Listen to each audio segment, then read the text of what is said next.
Les actus mercato, les gars, donc, on commence avec Gabriel, le défenseur d'Arsenal, les gars. Donc, on apprend que le Real Madrid s'intéresse à Gabriel, les gars. Et ça se comprend parce que, voilà, les gars, beaucoup trop de blessures du côté du Real Madrid. À noter qu'Asensio s'est également blessé aujourd'hui, les gars. Donc, Asensio, Højsens, Militao et Teixeira, les gars. Donc, voilà, il va falloir renforcer la charnière défensive. Les gars, on apprend également que le Real Madrid suivait Gregor Kobel, le gardien du BVB, considéré comme une cible prioritaire par le Real Madrid. Donc, les gars, c'est surtout en cas de départ de Thibaut Courtois, hein, ou bien si jamais il prend sa retraite. Les gars, on continue avec Pape Gueye. Donc, on apprend qu'il est pisté par Manchester United. Donc, sous contrat jusqu'en 2028 avec Villarreal, le champion d'Afrique est considéré comme le remplaçant idéal de Casimiro. Les gars, cette fois-ci avec le français Benjamin Pavard, hein, donc, qui est du côté de l'Olympique de Marseille. Mais les gars, tout n'est pas rose, hein. On apprend que le Borussia Dortmund s'intéresse à Benjamin Pavard. Le club allemand envisage le défenseur pour remplacer Nico Schlotterbeck qui pourrait aller au Real Madrid, dont l'OM ne devrait pas lever l'option d'achat et l'Inter ne compterait plus sur lui, les gars. Donc voilà, hein, il pourrait donc trouver un échappatoire du côté du BVB d'après le journal allemand Bild. Là, on continue cette fois-ci avec un Ivoirien. Il s'agit de Yann Diomandé. On apprend que le Bayern Munich entre dans la course pour signer Yann Diomandé, dont le club bavarois s'est ajouté aux prétendants pour recruter l'ailier du RB Leipzig cet été. On continue, les gars, avec le gardien de Liverpool. Il s'agit d'Alisson Becker. On apprend que la Juventus de Turin, dont l'équipe de la vieille dame, s'intéresse à Alisson Becker.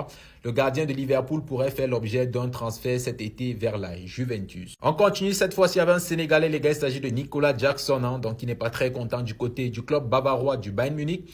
On apprend donc qu'il devrait quitter le club à la fin de son prêt cet été. Retour vers Chelsea. Ça devrait être très compliqué à Chelsea, les gars. Je ne crois pas qu'il aura du temps de jeu, hein, actuellement avec João Pedro qui fait des merveilles en attaque. Les gars, on continue avec le gardien camerounais André Onana. On apprend que Manchester United ne compte pas réintégrer André Onana.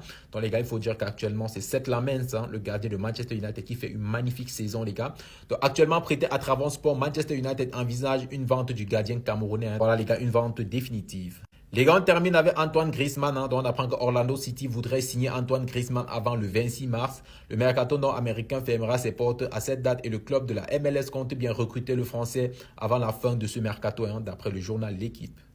Le Real Madrid prépare son mercato estival 2026. On sait que le Real Madrid a une priorité, recruter un nouveau défenseur central parce que cette saison, hein, voilà, ça n'a pas été trop ça, on va dire, hein, surtout qu'il y aura des départs comme peut-être Alaba ou même Rudiger.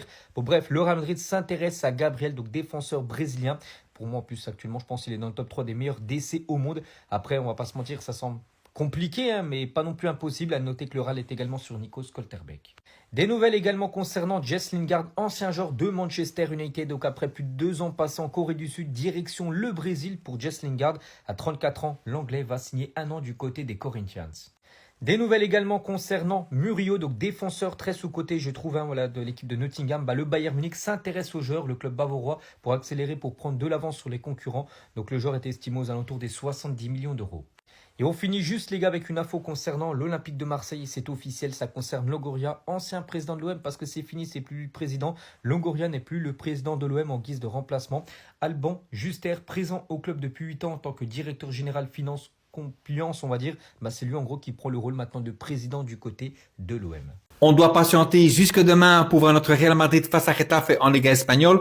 Mais en attendant, voici l'actu de notre équipe préférée. Vamos! On commence l'actu avec une mauvaise nouvelle. Kylian Mbappé sera absent encore 3 semaines et devrait en principe revenir pour le match retour face à City. On avait pourtant dit que Kylian allait tout faire pour revenir pour le match aller face à City. Autant vous dire que le staff médical actuellement ne sait pas du tout la gravité de la blessure de Kylian. Attention quand même. En plus, savez-vous que Kylian Mbappé a déjà manqué 53 jours cette saison à cause des blessures. Son précédent record datait de la saison 2019-2020 avec 51 jours d'absence. Une situation inhabituelle pour lui. Moi, j'ai un mauvais pressentiment, les amis. J'ai l'impression que son indisponibilité va durer encore un petit temps. J'espère que je me trompe.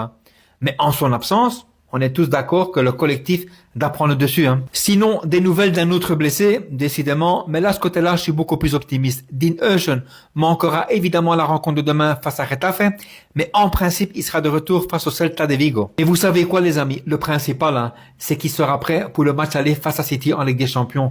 Comme ça, il pourra à nouveau reformer la charnière centrale avec Rudiger. Je sais qu'il a des qualités et des défauts, mais moi, je l'admire beaucoup.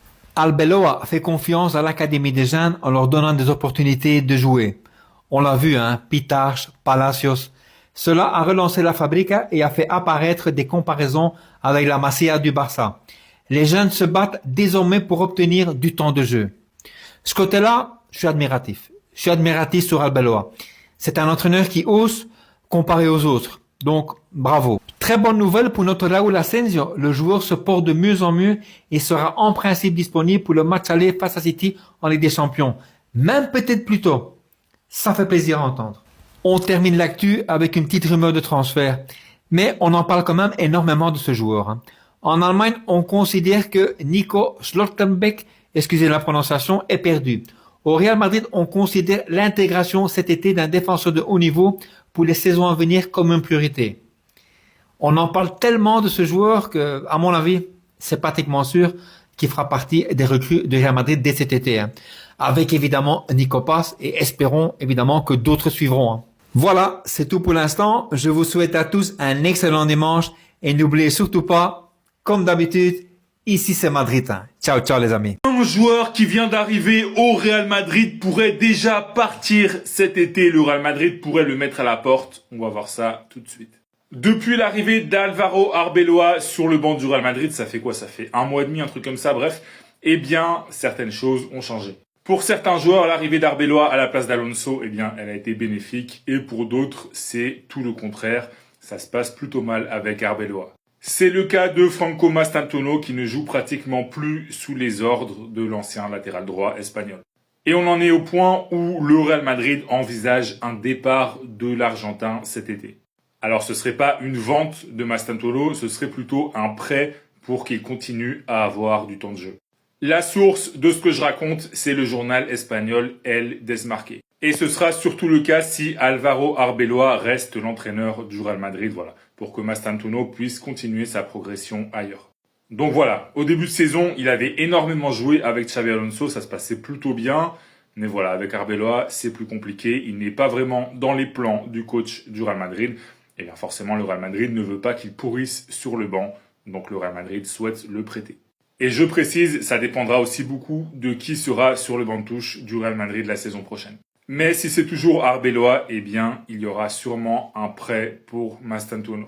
D'ailleurs, si tu es fan du Real Madrid, dis-moi en commentaire, est-ce que tu trouves que Arbeloa est juste ou est-ce qu'il est injuste avec Mastantuono? Voilà, est-ce qu'il mérite plus de temps de jeu ou est-ce que c'est bien comme ça? Dis-moi tout en commentaire et si tu veux être au courant de toute l'actu des Merengues, comme d'habitude, je t'invite à t'abonner. Kylian Mbappé est très fâché contre le Real Madrid. Ça commence un peu à partir en cacahuète entre le joueur et le Real Madrid. On va voir ça tout de suite. Bon, en ce moment, Kylian Mbappé, il a quelques petits soucis au genou. Donc là, il ne joue pas, il ne va pas jouer les prochains matchs du Real Madrid. Et du côté de Madrid, il y a beaucoup de gens qui ne comprennent pas la gestion du club avec Kylian Mbappé, qui a souvent joué en étant blessé. Et on apprend aujourd'hui que Kylian Mbappé est très énervé avec le Real Madrid. Pourquoi? Eh bien, tout simplement parce qu'il estime que les services médicaux du club, eh bien, n'ont pas fait leur boulot correctement. Ils ne l'ont pas bien diagnostiqué, voilà, donc ils n'ont pas vraiment trouvé quelle était sa vraie blessure et en plus de ça, les traitements qu'il a pu avoir n'ont pas été efficaces. Voilà, je vous mets la source de ce que je raconte, c'est le journal Marca, qui nous explique en plus de ça que, vu qu'il n'est pas content du travail fait par les médecins du Real Madrid, eh bien, la semaine dernière, Kylian Mbappé est allé en France pour consulter des spécialistes. Donc c'est clairement la preuve que Kylian Mbappé ne fait pas confiance au staff médical du Real Madrid. Et pour le joueur, le staff médical du Real Madrid est clairement le principal responsable de ce qui lui arrive en ce moment. Après bon, moi j'ai quand même envie de dire que j'ai quand même l'impression que Kylian Mbappé, il a forcé pour jouer certains matchs, en Coupe du Roi notamment contre des équipes de division inférieure, voilà, pour atteindre ce fameux record de Cristiano Ronaldo. Là c'est Kylian Mbappé qui a forcé pour jouer, ça a aggravé sa blessure, là on peut dire quand même que c'était sa responsabilité et pas celle du Real Madrid. Mais bon voilà, Kylian Mbappé, il n'est pas content avec le traitement médical qu'il a reçu au Real Madrid. Donc voilà, c'est fini pour cette vidéo. Si toi tu es fan du Real Madrid, dis-moi en commentaire, est-ce que tu es d'accord avec Mbappé? Est-ce que tu le comprends? Ou est-ce que tu penses qu'il exagère, voilà, qu'il n'a pas forcément raison? Dis-moi tout en commentaire et si tu veux être au courant de toute l'actu des Merengues, comme d'habitude, je t'invite à t'abonner. Le Real Madrid est prêt à vendre 4 joueurs importants prochainement. On va voir ça tout de suite. Bon, dernièrement, quand on a parlé des départs à venir au Real Madrid, on a surtout parlé de joueurs pas forcément très importants comme Fran Garcia ou comme David Alaba en fin de contrat. Mais selon la presse espagnole, eh bien, le Real Madrid pourrait vendre des joueurs qui sont quand même tout de même assez importants, principalement pour remplir les caisses du club.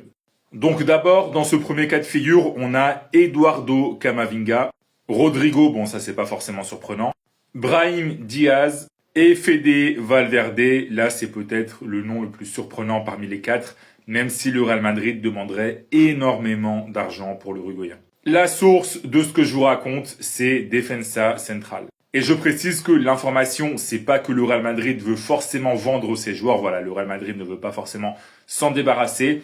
L'info, c'est que le Real Madrid est à l'écoute d'offres et pourrait les vendre si ces offres sont satisfaisantes. Et ce que nous explique Defensa Central aussi, c'est que Vinicius Junior et Mbappé sont intouchables. Mais bon, ça c'est pas forcément surprenant. Même si concernant Vinicius, il faut quand même régler assez rapidement sa situation contractuelle. La grosse info pour moi, c'est quand même Fede Valverde, parce que les autres jours, il y avait déjà eu des rumeurs de départ ces derniers mois. Mais Fede Valverde, eh bien, je crois que c'est la première fois qu'on a des informations concernant le fait que le Real Madrid pourrait accepter de s'en séparer. Mais bon, comme c'est dit dans l'article, eh bien, il faudrait payer au moins 100 millions d'euros pour Valverde. Donc voilà, c'est quand même beaucoup d'argent. D'ailleurs, si toi, tu es dirigeant du Real Madrid, est-ce que pour 100 millions d'euros, tu vends Fede Valverde? Oui ou non? Dis-moi tout en commentaire, et si tu veux être au courant de toute l'actu du Real Madrid, je t'invite à t'abonner. Les nouvelles ne sont pas bonnes du tout pour Kylian Mbappé. On va faire le point sur sa situation. C'est confirmé, Kylian Mbappé va faire une pause à cause de ses problèmes au genou. Il ne va pas jouer le prochain match du Real Madrid face à Getafe en Liga, et devrait aussi manquer le match contre le Celta aussi en Liga. Mais surtout, là, on a une première mauvaise nouvelle, c'est qu'il va normalement manquer le match aller contre Manchester City en 8e de finale de Ligue des Champions. Voilà, je vous mets la source, c'est la Cadena Ser qui nous explique tout simplement qu'il est attendu pour le match retour. Donc voilà, ce sera environ 3 semaines d'absence pour Kylian Mbappé. Et le pire dans tout ça, c'est que le Real Madrid craint vraiment que ces petits problèmes au genou, eh bien, soient plus graves que prévu.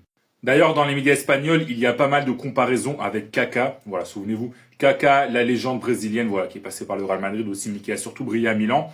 Eh bien, Kylian Mbappé pourrait lui aussi avoir des problèmes récurrents au genou. Et d'ailleurs, le journaliste Edu Pidal nous explique que au Real Madrid, eh bien, les dirigeants, ils estiment qu'une opération après la Coupe du Monde, donc l'été prochain, cet été, pourrait être la solution pour Kylian Mbappé.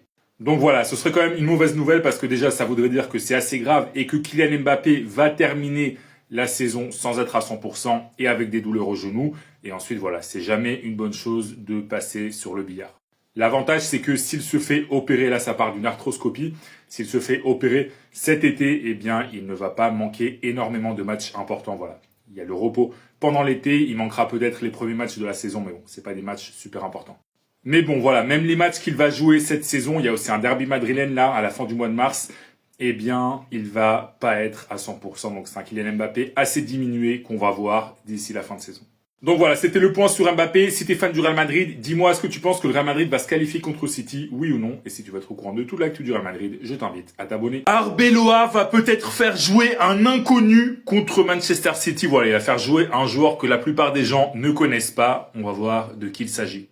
Une saison encore, on aura un duel entre Manchester City et le Real Madrid en Ligue des Champions. Voilà, pas de chance pour le Real Madrid, pas de chance pour Manchester City également.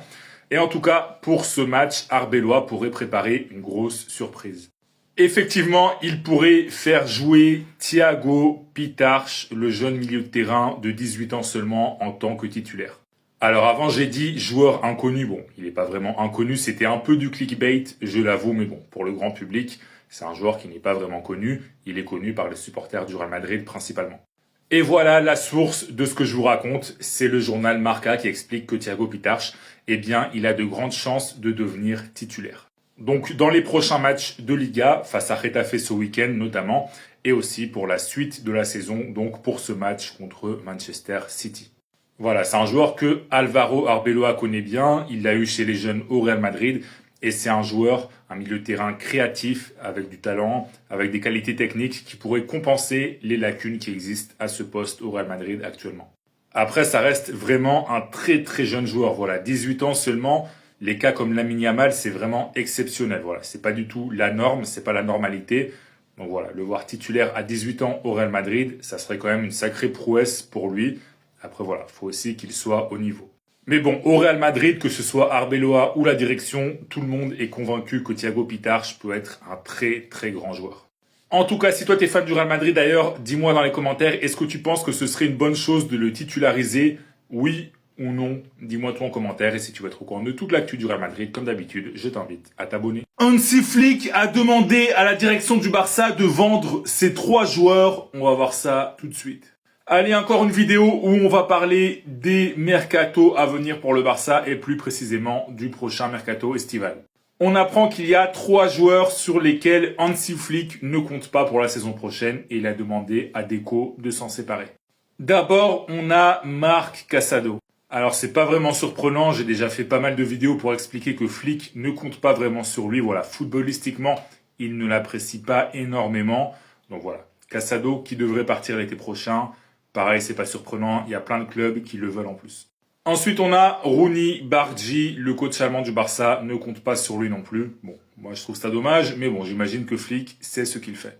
Et pour finir, le 3e joueur sur lequel ne compte pas Flick la saison prochaine, c'est Joao Cancelo. Alors lui, c'est un peu différent vu que c'est un prêt, mais bon, si Flick ne veut pas de lui dans l'équipe, eh bien le Barça ne tentera pas de le recruter définitivement. Donc voilà la source de ce que je vous raconte, c'est le journal catalan El Nacional. Je trouve ça dommage pour Bargi, comme je l'ai dit juste avant, mais aussi pour Cancelo, parce que Cancelo, voilà, je pense qu'il peut être utile dans l'effectif, dans la rotation en tout cas. Après, Casado, bon, il y a quand même beaucoup de concurrence, et c'est un joueur qui peut être titulaire dans un autre grand club, donc je pense que pour lui, la meilleure option, effectivement, c'est de partir. Mais bon, si toi t'es fan du Barça, parmi ces 3 joueurs-là, Cancelo, Casado et Bargi, qui tu gardes et qui tu dégages, dis-moi tout en commentaire. Et si tu veux être au courant de toute l'actu du Barça, comme d'habitude, je t'invite à t'abonner. Une mauvaise nouvelle pour le Barça, mais aussi 2 bonnes nouvelles pour les Catalans avant ce match retour contre l'Atlético. C'est parti. Allez, on va faire un petit point sur l'actu du Barça avant ce match retour des demi de Copa del Rey. Voilà, avec le Barça qui avait perdu 4-0 à l'aller, donc remontada obligatoire. Et pour ce match, le Barça va devoir composer sans Robert Lewandowski et c'est la mauvaise nouvelle de cette vidéo. Le Polonais s'est blessé et ne pourra donc pas jouer ce match décisif. Donc normalement, c'est Ferran Torres qui va jouer en pointe.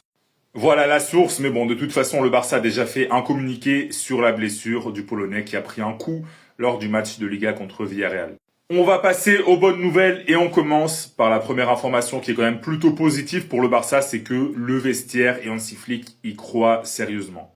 Les joueurs sont convaincus qu'ils peuvent réaliser cet exploit et remonter ce 4-0 du match aller. Voilà, je vous mets la source, le journal Sport qui explique notamment que Lamine Yamal y croit énormément et pas mal de joueurs ont publié des messages allant dans ce sens sur les réseaux sociaux. Moi, personnellement, je vous donne mon avis, j'y crois pas. Voilà, je pense que l'Atlético va se qualifier, mais bon, on sait jamais. Et la deuxième bonne nouvelle de la vidéo, alors ça concerne le mercato, et je sais que certains vont dire que c'est pas forcément une bonne nouvelle, mais visiblement, tout est bouclé pour que Marcus Rashford reste au Barça. Le Barça a ainsi déjà trouvé un accord avec l'attaquant, et le Barça va bien payer les 30 millions d'euros de sa clause libératoire. La source, c'est Mundo Deportivo qui nous explique quand même que ça dépendra aussi du fair play financier de la Liga, voilà, qui pose tellement de problèmes au Barça ces dernières années. Donc voilà, je sais qu'il y a des gens qui sont pas forcément très fans de Rashford. Moi, personnellement, quand les choses fonctionnent, je pense que c'est bien de continuer. Donc voilà, Rashford, il apporte beaucoup à l'équipe, donc je pense que c'est positif de le garder. C'est fini pour la vidéo. Si t'es fan du Barça, donne-moi ton prono pour le match face à l'Atlético en commentaire. Et si tu veux être au courant de toute l'actu du Barça, je t'invite à t'abonner. Hansi Flick a refusé que le Barça recrute une superstar, tout simplement parce que ce joueur sort trop en boîte de nuit. On va voir ça tout de suite. Allez, petite vidéo pour couper un peu avec l'actualité du Barça. Voilà, avant ce match de Copa del Rey, eh bien, on a la presse catalane qui nous apprend que Hansi Flick a refusé que la direction du Barça recrute un joueur. Tout simplement parce que ce joueur, eh bien, il passe ses nuits à sortir, à aller en boîte de nuit, à être avec des femmes, etc. Ce joueur, voilà, vous vous en doutiez sûrement, eh bien, c'est Neymar. Plusieurs fois ces derniers mois, eh bien, le joueur brésilien a contacté le Barça pour voir si c'était possible de revenir. La direction, elle n'a pas forcément fermé la porte, mais Hansi Flick, il a dit non à chaque fois. Voilà, je vous mets la source, c'est le quotidien El Nacional. Hansi Flick n'a pas voulu de lui au Barça à cause de sa vie nocturne active, donc sa vie nocturne agitée. Parce qu'Hansi Flick, c'est quelqu'un qui fait très attention à tout ce qui est hygiène de vie, professionnalisme, comportement, etc. Et en plus de ça, il a peur que Neymar puisse être une mauvaise influence pour pas mal de joueurs de l'équipe, dont Lamine Yamal par exemple. C'est dommage, même moi j'aurais aimé revoir Neymar au Barça, alors évidemment pas en tant que titulaire, mais voilà, qui rentre en fin de match, qui fasse quelques petits passements de jambes pour amuser un peu la galerie, franchement, ça aurait été cool. Mais bon, Hansi Flick, il ne voit pas les choses de la même manière que moi. En tout cas, si toi t'es fan du Barça, dis-moi en commentaire, est-ce que tu aimerais bien que Neymar revienne au Barça un jour, oui ou non, dis-moi ton commentaire comme d'habitude. Et si tu veux être au courant de toute l'actu du club catalan, je t'invite à t'abonner.